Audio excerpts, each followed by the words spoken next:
Қожа Ахмет Яссауи атындағы Халықаралық Қазақ-Түрік университетінің жоғарғы оқу орнынан кейінгі медициналық білім беру факультетінің терапиялық стоматология білім беру бағдарламасының бірінші курс резиденттері Әбді Мүтәліп Әділет Нұрлыбекұлы және де Қалмағанбетов Өтепберген Арыстанбекұлы.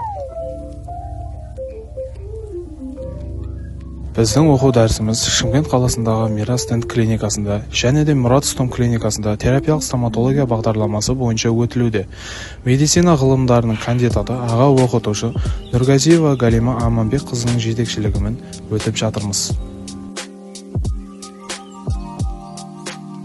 Қазіргі уақытта терапиялық стоматология бағыты бойынша біліктілікті арттыру мақсатында оқу курстарынан және де мастер-класстардан өтіп дәрежемізді жоғарылатып жатырмыз.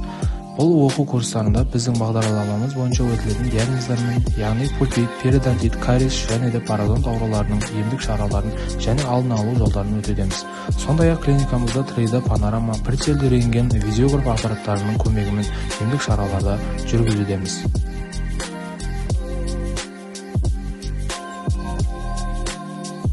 Біздің клиникамызда жаңадан келген аппараттармен және де емдік тәсілдерін орындап жатырмыз. Және де студент конференцияларда тіс жегі түрлері, этиологиясы, патогенезі тақырыбында лекция қорғап жатырмыз. Стоматолог маманы ретінде әр 6 ай сайын келіп ауыз қусының күтімін жақсарту мақсатында келіп көрінуге шақырамыз.